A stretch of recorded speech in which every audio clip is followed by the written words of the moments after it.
Bonjour, je vais vous montrer donc l'installation de NetBeans 8.2 pour Java EE.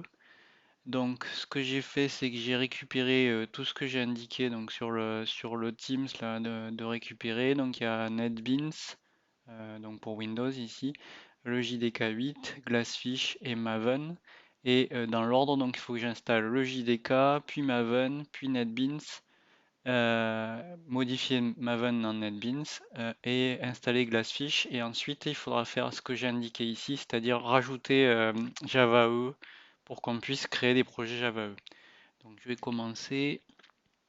Je vais accélérer la vidéo pour les installations. Donc la première chose à faire, c'est donc installer le JDK. Donc il est là. C'est la dernière version que j'ai récupérée. Donc JDK 8 update 311. Voilà, donc je lance l'installation.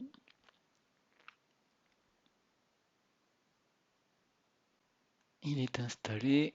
Donc je vais installer maintenant donc NetBeans. Il me semble qu'on ne peut pas éviter d'installer le JDK, la version 111, mais bon, vous pourrez l'enlever par la suite, hein. Et par contre, je vous conseille quand vous allez installer NetBeans, voilà, donc là, la première étape c'était d'installer le JDK, donc j'ai laissé tel quel. Par contre, ici, je vais modifier. Au lieu de prendre celui-là qui est le 111, je vais lui dire de récupérer le 311 que j'ai déjà installé. Alors, il faut bien choisir le JDK. Vous avez JDK, JRE, c'est JDK qu'il faut lui donner. Voilà. Et là, on va lancer l'installation. Donc, je vais couper au montage. NetBeans, il indique qu'il ne peut pas récupérer les updates. Donc ça, c'est pas très grave, on le fera par la suite, hein. C'est normal, hein, c'est une vieille version, donc je pense que le site de mise à jour, il n'existe plus. Par contre, il parle des NetBeans plugins, on va en reparler. Donc je termine ça. Donc une fois qu'on a installé ça, il faut installer Glassfish et Maven. Donc il suffit de les décompresser, hein. Extraire tout et donc je vais les placer. Alors ce qui est important c'est l'installer, il faut les installer dans un chemin où il n'y a pas d'espace dans le nom. Donc ici c'est deux points backslash user administrateur. Donc je vous déconseille de travailler en tant qu'administrateur, mais moi je le fais parce que c'est une VM. Donc je vais extraire ici, donc là il n'y a pas d'espace dans le chemin. Donc le dernier c'est Maven, donc Maven c'est pareil, il suffit de le décompresser. Voilà, donc là tout est décompressé. Je vérifie que j'ai bien ce qu'il faut. Donc on a Glassfish 5 ici et Maven ici. Donc je vais modifier Maven dans NetBeans. Et ensuite, je rajouterai Glassfish. Et c'est pour rajouter Glassfish que ça va être un peu plus compliqué. Donc d'abord, je lance NetBeans. Voilà, donc là, si je vous montre, si j'essayais de créer un projet entreprise, application d'entreprise, là, on voit bien qu'il n'y est pas, hein. Donc parce qu'on n'a pas, il n'y a pas Java EE pour l'instant. Maven, donc c'est dans Options, Java, Maven. Et ici, le bundle, voilà, c'est une vieille version 3.0.5 qui ne fonctionne pas avec HTTPS. Donc on va faire Browse. Et là, donc, utilisateur, administrateur, et je l'ai mis ici.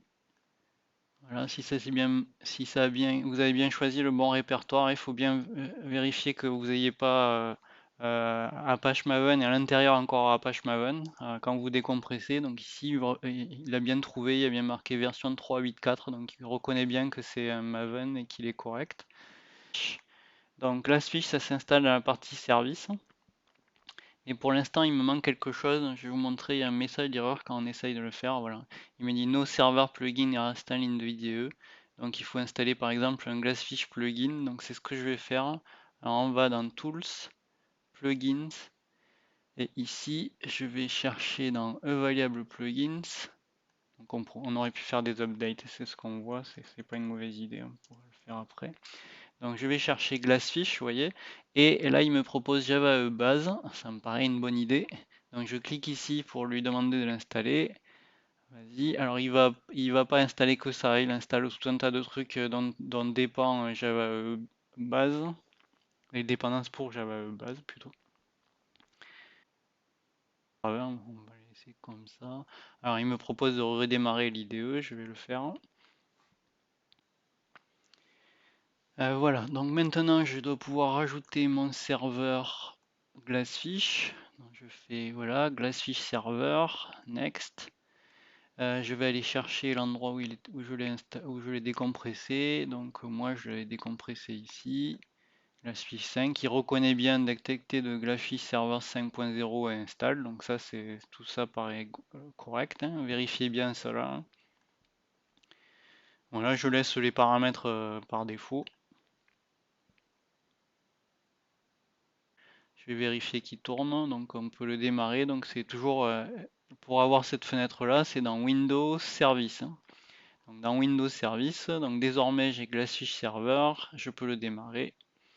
Il va démarrer ici, il démarre la Java Database et aussi Glassfish. Glassfish utilisant Java Database et nous aussi on va utiliser Java Database pour tout ce qui est persistance. Donc ça a l'air bon. Oui. Voilà, donc là il tourne. Je peux même vérifier que ça fonctionne en lançant la domain admin console. Voilà, on voit ici il y a des warnings mais qui sont pas graves. C'est parce que il y a un serveur HTTPS mais les certificats sont expirés, peu importe. Donc là ça fonctionne, hein. Alors il reste un tout petit problème que je voulais vous montrer, c'est si je fais New Project, Maven, donc désormais j'ai bien entreprise application ici, mais si j'essaye de la créer, vous allez voir qu'il reste un problème. Enfin, du moins j'ai eu souvent ce problème-là. Voilà, c'est ce message-là, malform argument as embedded quote. Alors, il suffit de faire un copier-coller de ça. Et on va trouver la réponse sur Stack Overflow. Je vous ai, dans la vidéo que j'avais fait sur Maven, il y a les informations, hein. Donc je fais paste, je mets NetBeans. Voilà, Cannot Run CMD. Voilà, et ce qu'il faut rajouter, c'est donc il faut aller chercher dans c2.program file netbeans 8.2 etc netbeans.conf et rajouter cela. Allo ambiguous command égale true. Donc on va faire ça, copie. Alors pour le faire, il faut utiliser Notepad. Voilà, bloc-notes, et il faut le lancer en clic droit, exécuter en tant qu'administrateur, sinon on ne pourra pas modifier le fichier. Je vais aller chercher donc c'est ce PC, ces deux points. Donc logiquement, si vous l'avez installé par défaut, il est là-dedans, NetBeans 8.2, donc c'est programme NetBeans 8.2, et c'est programme et pas programme x86. Et donc etc, donc là on voit rien parce qu'il cache les fichiers. Ils sont là, c'est netbeans.conf, ouvrir. Alors attention, il faut bien l'ouvrir avec le bloc-notes, hein. Moi j'ai tapé note, hein, c'est Notepad, le nom de l'application, mais vérifiez bien que c'est bloc-notes et pas une autre application qui modifierait le texte. Voilà, donc là je vais juste rajouter ce que j'ai copié. Voilà, on va sauver, enregistrer, et il faut relancer NetBeans. Donc là, c'était pas un Stack Overflow, mais le lien que j'ai mis dans la vidéo.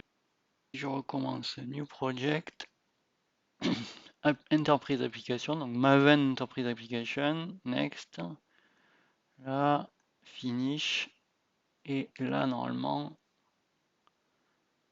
Donc si vous avez une erreur ici avec erreur HTTP, là, c'est que, parce que vous voyez ici, je sais pas si ça passe vite, mais il y a marqué HTTPS, donc il télécharge le Maven central qui ne marche plus qu'en HTTPS. Donc si vous avez l'erreur HTTP, c'est que vous avez oublié de configurer le nouveau Maven.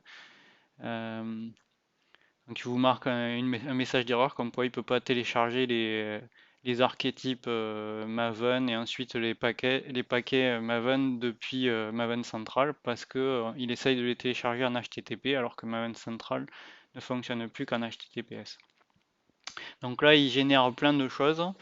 Il a bien mis un build success et ici il va me montrer monter les différents projets. Donc ça a l'air bon.